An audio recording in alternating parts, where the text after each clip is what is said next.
Muri yeZimbabwe ndadzoka zvekare. Nhasi toda kuti timbopinda mune nyaya yaComrade Saruwaka. Vakomana ndakarwadziwa zvisingaite ende nyaya idzodzi dzitahila manje zveso takushikwanisa kutaura zvinhu zvacho without fear or favor. Pane vanhu vari kunongedzerwa nesocial media zvakanyanya faction team refaction kwachiwenga vari kunongedzera zvakanyanya kuvanhu vavari kufungidzira kuti vanofanira kunge vachiansa panyaya yekufa kwaComrade Saruwaka. Guys, kana uchinge wa ready like what I am izvezvi inini I am ready for zvese and I am ready kubverenyura nyaya dzese kusvika padzinoperera. Chekutanga ngatimbotiudzana kuti rest in peace Saruwaka. Yes, one thing chandakafarira paari akati akomana sarai muchengete vana. That was his favorite slogan, kuti sarai muchengete vana, ziso pamuroi, all those statements, right?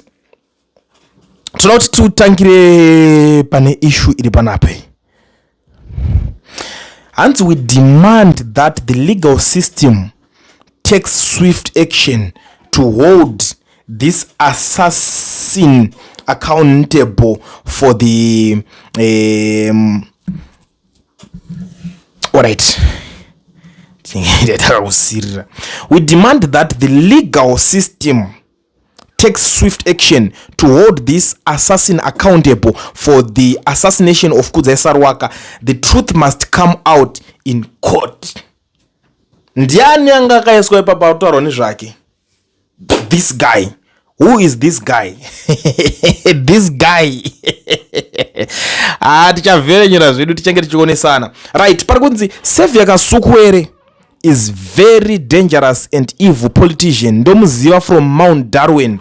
Number 1, Jonathan Moore distanced from him. Walter Muzembe distanced from him. Patrick Joao distanced from him.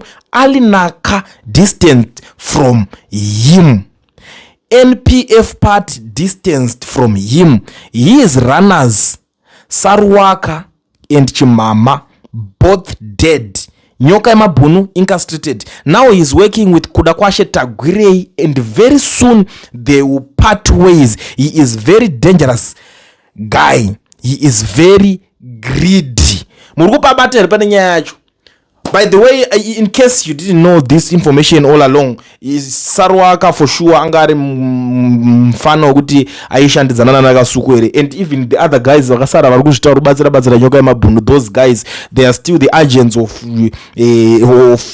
Kasukwere zvokutodaro. And you know these guys inini chazoita kuti ndizotanga kuvherenyanya nyaya, it's not because there is anyone aroda kutry kundishinga, no, but it's because of ma systems acho avakaita nezvinhu zvaakuitika kune vamwe vanhu vari in danger. Izvezvi ndokutangoona kuti zvakafanana, kusiri kumbofa kwacho ndekupi. Saka iwo tarisa kuti unoti ndiwo watiza nyaya dzako dzaningirikini dza Mugabe, and then woenda netimu rako ndo racho unozototi manhaso here and there patanga kuita ma movements mamwe atanga kuitika maakutanga kungonzi right, iwo enda wakadai, iwo ita zvakadai so paunongobuda uchita uchafarire kuda kutora ma orders from him, ndo panotangira problem. Kana kuti paunobuda uchinzi waitiswa dirty work, ndo panotangira direse. Zvazvinongoda kuona amene kuti iskirire kuti asere kuti iwo unobva wangofa neevidence yacho, because at the end of the day anenge akutya, hope azichabate kuti but this young man manje tinenge takazombomitisa. So inini manje ndichifambira nyaya dzaSaruwaka ndichizinodzinzwa. Pane vanhu vari kunzi akaita meeting navo, but that day Saruwaka was supposed to be traveling achibuda achienda outside the country, anditi kwaanga ari kuitawo zvimwe madhidhiri ake atizoziva zviri zvii zvaanga ari kufanira kunge achinoita, but I think he was supposed to go kuEswatini if I'm not mistaken. So bakansela rwendo rwenda ikoko, anzwa kuti mudhara Geza afa. Pakutonosvika pasini kuzwa mudhara Geza afa ipapo ndo paakakwanisa kusvika nevarikomana vakasiyana, and those guys I'm not going to mention my names avo because names are politics at the end of the day. Kana ndozotanga kutanga ndakamaka vanhu after from place yekwainzi kwamudhara Geza kwacho kwavainzi ndo pamba pacho and ndo location yetapuhwa yacho, but no one was there. They didn't meet anyone. Vakangonosangana vega panze papo. I want you guys to see something. Apana akamboonana nemukadzi waGeza wacho, but ndo location yangenzi, ndo location yataport tindi tinosangana tichinzwa tisangana maigeza, but maigeza wacho anza vapo. Vabuda vamanyamanya meni kwavanganzi vabuda vaenda. but how come utuma pamunhu location umama tichienda kumba kwacho family, the guy was supposed to meet vamwe vanhu ipapo vakatoona vacho vatori kure, he didn't even meet vana vageza vacho. That's the funny thing. Asi location wakapuwa nani?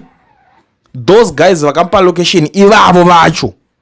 Ndo pane problem, ndo panototangira kutoitika mistake dzese idzodzo. And then okay, to cut the long story short, vabva ipapo ndipo vakanotanga kutaurirana zvemeeting. Vashudzana meeting dzavo, vachinofamba vachinoenda kumba kwa Saruwaka vakanoita meeting vari kagroup kudaro. Zvati mupanzwisise papo. But there is this information yakabuda. Chimama asati afa anga atopanduka apandukirana ne these guys, and this information is still on record. Chimama achitaura iye kuti zvoni this guy uyu anonzi Nigirikina anakasukwera mudhara Geza he became a dependent.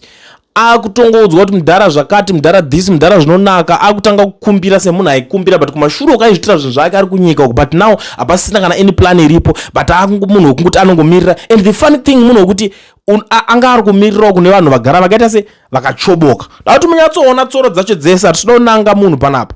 Dauti mubva maenda ndobva ndakuratidzai imwe yakubva yataurika panapa kuti zvinhu zvese zvimake sense. So mudhara Geza was now depending on these guys kuti okay, ndo vachazomangwana ndo vachazonge vachizomuka vachivarikavha ma-rent house, ma-bills and stuff.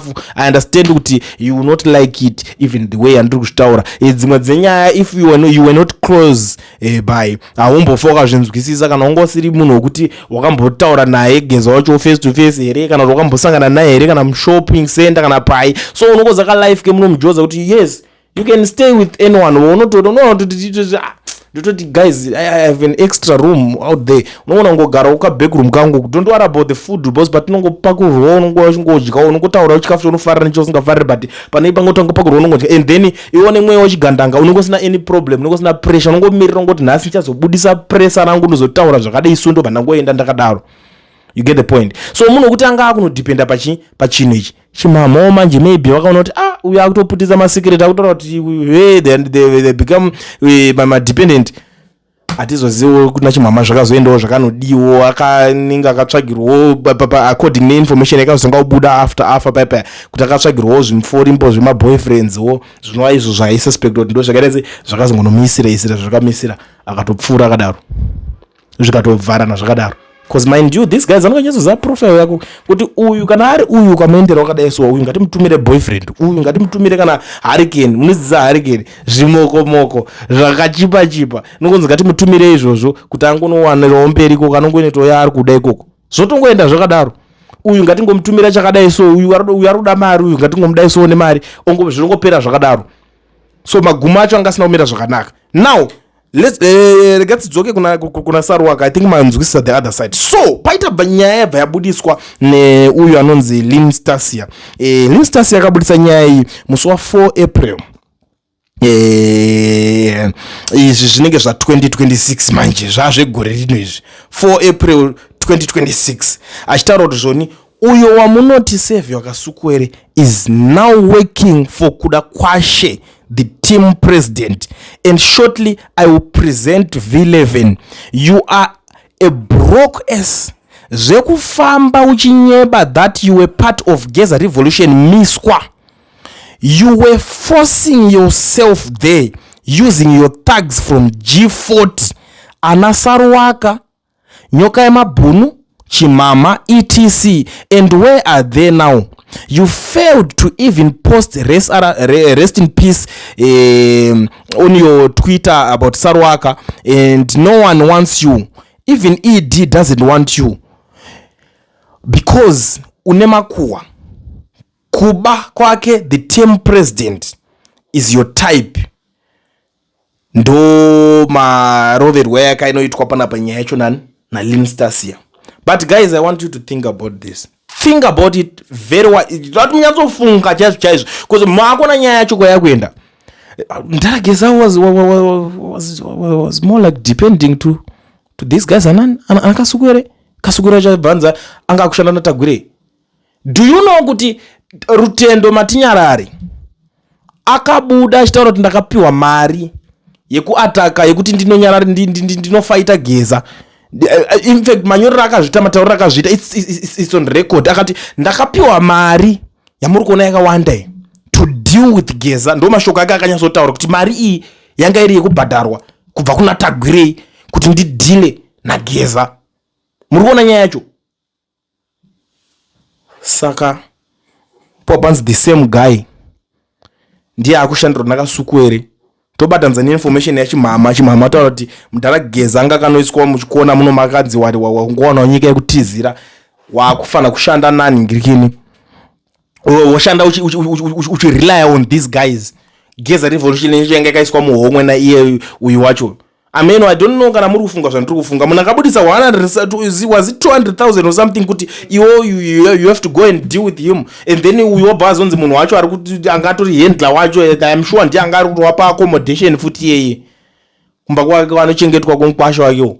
Maybe ndi anga ari kuwapa futi accommodation ikoko kuti iwo chuya mugare panapa.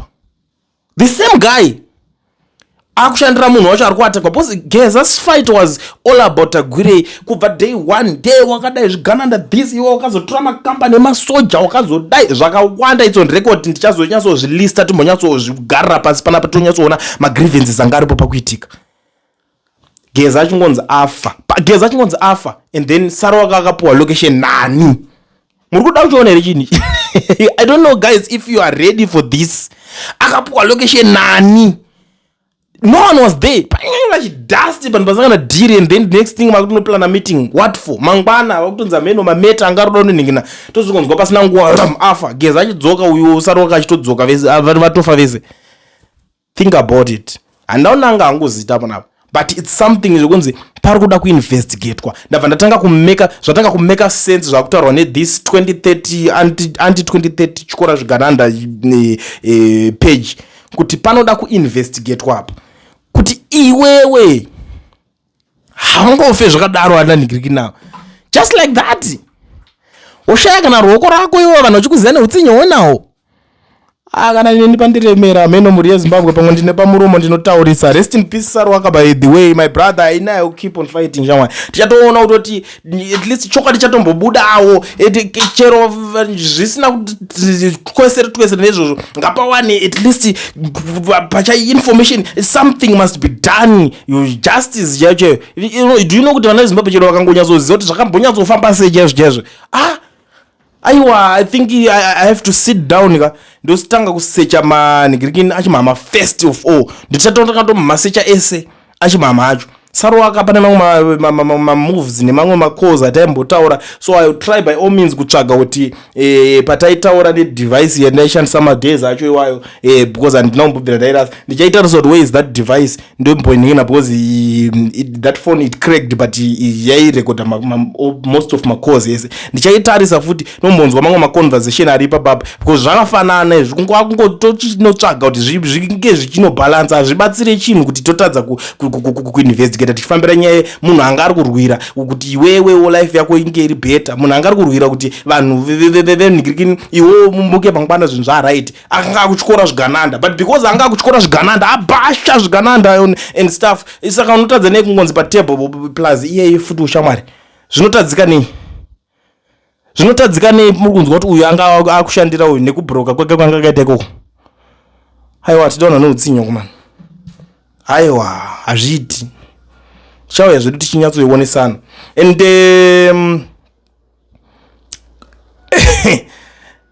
alright kanyarare nozotanga pamwe ndinoda kutaura empty nigirikini regati nyarare. Let's meet in the next one. Let's gatuonesani kune vari kuda. I know a lot of people vane zvakawanda zvekutaura and I'm challenging anyone. Iseda ungori Saruwaka's friend chimboya ya shamwari dzeSaruwaka kana hama vangari pat chimboya mbotsananguro. Do you know unogona ngori hama yo uri kunyatsoziva kuti but hama yangu aindudza kuti zvakati nyaya idzi munodziziva imi. Uyai ndifonerei fonai munigirikini apa namba dzangu dziriko timbotaura guys. Aiwa guys, you must look for my number. Aiwa kana uri munhu wakazukire don't call me ndokuziva imese mabalance imi. Ndikuda wangari mburi hama yacho mbuya timbotaura umbondiudzawo shamwari kuti zvakanyatsofamba sei. Mafriends acho akomana vanhu vese vai mwana wecastlelight mimi mukatadza kuziva aitadza kuti ariwo necastlelight atadzere kutaura kuti ningi ndiye ari kutishandisa. Atariwo necastlelight atadzere kutaura kuti ningi mazuva ano tikupesana nenyaya dzakadai so. guys, come on, do something amana. Atizotadze kuti munhu aningirikina tomboitawo something. I'm sure kuti mapfupa ake akutoita achitosumudza musoro.